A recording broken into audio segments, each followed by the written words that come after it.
तो दोस्तों नमस्कार, मैं हूं अनिल और रेसलिंग सुपर धमाल में आपका स्वागत है। तो दोस्तों भारत में रेसलिंग फैंस की बिल्कुल भी कमी नहीं है और पिछले कुछ सालों से WWE के ताबड़तोड़ एक्शन को सोनी स्पोर्ट्स नेटवर्क पर देखा जा सकता था। हालांकि 1 अप्रैल 2025 से इसमें बहुत ही बड़ा बदलाव हुआ है और अब सोनी नेटवर्क पर फैंस दुनिया की सबसे बड़ी कंपनी यानी कि WWE की कवरेज को अब नहीं देख पाएंगे और WWE को भारत में कई सालों के बाद एक नया घर मिला है।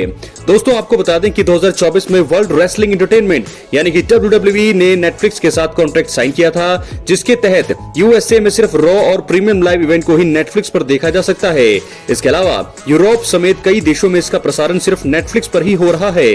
भारत में सोनी स्पोर्ट्स नेटवर्क के साथ करार के चलते अभी तक भारत में ये बदलाव देखने को नहीं मिला था, लेकिन कॉन्ट्रैक्ट खत्म होने के बाद अब भारतीय फैंस को नए प्लेटफॉर्म पर रेसलिंग का लुत्फ उठाने को देखने को मिलने वाला है। जी हाँ दोस्तों, आपको बता दें 1 अप्रैल 2025 से अब सिर्फ नेटफ्लिक्स पर ही WWE को देखा जा सकता है। इसका मतलब साफ है कि रॉ, स्मैकडाउन और NXT के अलावा सभी प्रीमियम लाइव इवेंट्स को भी इसी प्लेटफॉर्म पर लाइव आप देख सकते हैं। इसके अलावा पिछले कुछ हफ्तों से यूरोप टूर पर होने की वजह से सभी शो जो है देर रात शुरू हो रहे थे, लेकिन अब इनकी टाइमिंग में भी बदलाव हो चुका है। स्मैकडाउन का आगामी एपिसोड भारत में शनिवार सुबह 5:30 बजे से लाइव आएगा, जो मैं आपको अभी जो है बताने वाला हूँ, क्योंकि स्मैकडाउन जो है कल होगा तो इसकी जो टाइमिंग है अब सुबह 5:30 बजे होगी, क्योंकि अब जो है नेटफ्लिक्स पर सभी चीजें जो है प्रसारित होगी और इसकी लाइव स्ट्रीमिंग जो है आप नेटफ्लिक्स पर देख सकते हैं। और इसके अलावा रेसलिंग सुपर धमाल यूट्यूब चैनल पर आपको पल पल की खबरें मिलती रहेंगी, इसलिए उस चैनल को सब्सक्राइब करने के बाद ऑल पर क्लिक जरूर करें।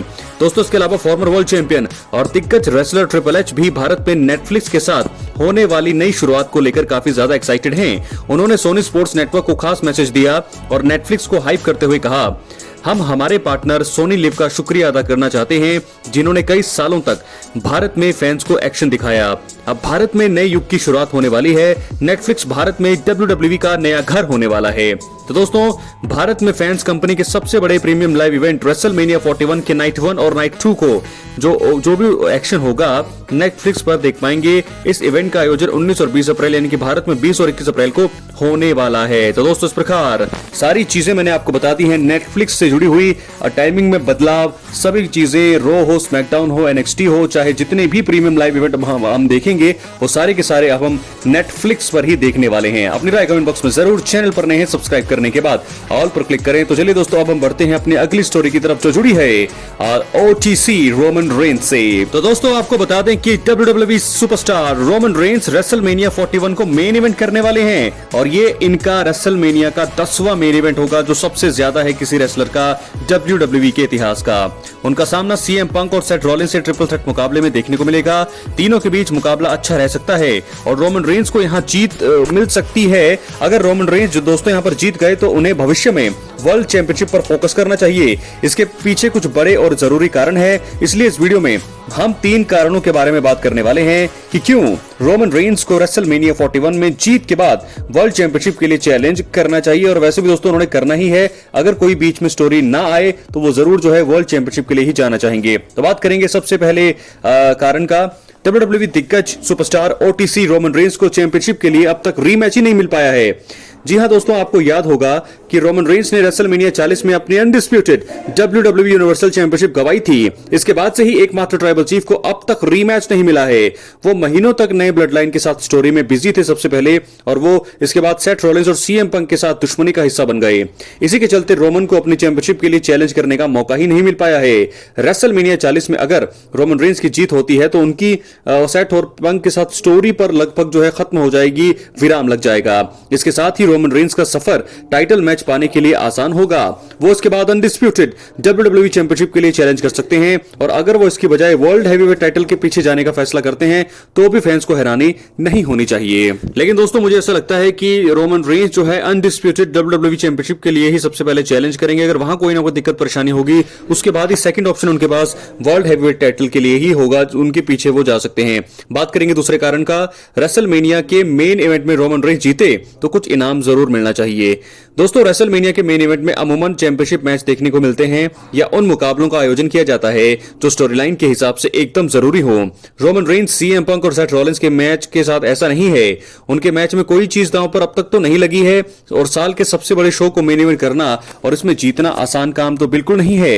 और इसी के चलते अगर कोई भी सुपरस्टार जीतता है तो मैं आपको बता दूं, उसे भविष्य में वर्ल्ड टाइटल के लिए लड़ने का मौका मिलता है और मुझे लगता है कि ऐसा होना भी चाहिए।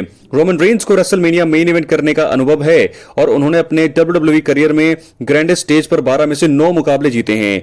ये चीज साबित भी करती है कि रोमन जीत के प्रबल दावेदार हैं। अगर रोमन रेंस जीत जाते हैं तो फिर WWE को उन्हें बड़े स्टेज पर धमाकेदार जीत दर्ज करने के लिए इनाम देना चाहिए। इनाम के रूप में वर्ल्ड चैंपियनशिप के लिए भविष्य में मैच लड़ने का मौका मिलना सबसे अच्छी चीज होगी और इनाम के तौर पर चैंपियनशिप भी दोस्तों मुझे लगता है कि सबसे बड़ा इनाम है हर एक WWE रेसलर के लिए। बात करेंगे तीसरे और आखिरी कारण का।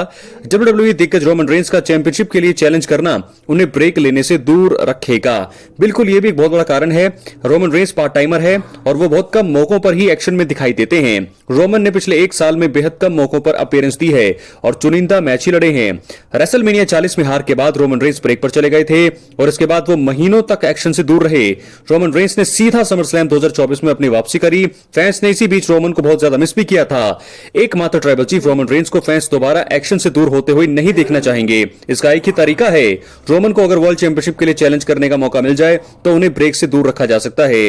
रोमन रेंस रेसलमेनिया 41 में जीतने के बाद अगर किसी एक वर्ल्ड चैंपियन को कन्फ्रंट करके मैच मांगते हैं तो यह चीज पक्की हो जाएगी कि आने वाले महीनों में भी वो अपना जलवा बिखेरेंगे। तो दोस्तों, इस प्रकार 3 कारण मैंने आपको बता दिए हैं कि क्यों रोमन रेंस को वर्ल्ड चैंपियनशिप यानी कि WWE रेसलमेनिया 41 में जीत के बाद वर्ल्ड चैंपियनशिप, अनडिस्प्यूटेड चैंपियनशिप के लिए चैलेंज करना चाहिए। तीनों ही बहुत ही बड़े कारण है। क्या है आपकी राय? अपनी राय कमेंट बॉक्स में जरूर दें। वैसे दोस्तों, अगर आपको मैं बताऊं तो 3 कारण तो मैंने आपको बता दिए हैं, लेकिन रेसलमेनिया 41 के ट्रिपल थ्रेट मुकाबले में जीत हासिल करना आसान काम नहीं होगा क्योंकि रोमन रेंस के सामने सीएम पंक का फेवर भी बीच में आएगा, सेथ रॉलिंस भी बीच में है। लेकिन मुझे लगता है कि जो फेवर है उसके चलते कहीं शायद रोमन की हार ना हो जाए।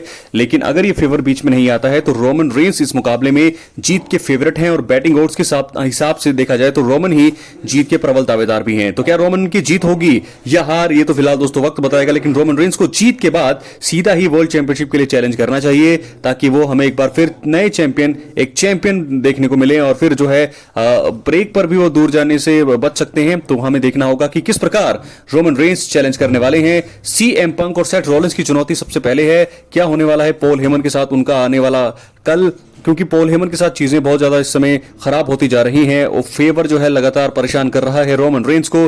तो ऐसे में अगर उस फेवर का अंत नहीं हुआ, उस फेवर का रिवील नहीं हुआ, अगर वो फेवर सामने नहीं आया तो तब तक रोमन पूरी तरह से परेशान रहेंगे और ऐसे में देखना होगा कि कहीं पॉल हेमन से पहले रोमन ही पॉल हेमन पर अटैक ना कर दें। तो मुझे लगता है दोनों ही सिचुएशन में दोनों अलग होंगे, चाहे वो पॉल हेमन का चीट करना हो, रोमन का अटैक करना हो, दोनों ही सिचुएशंस में मुझे लगता है कि ये दोनों अब अलग होने वाले हैं। तो मुझे लगता है कि एक सिंगल रेसलर के रूप में कोई मैनेज उनको नहीं करेगा तो रोमन रेंस का सफर यहां से शुरू होगा।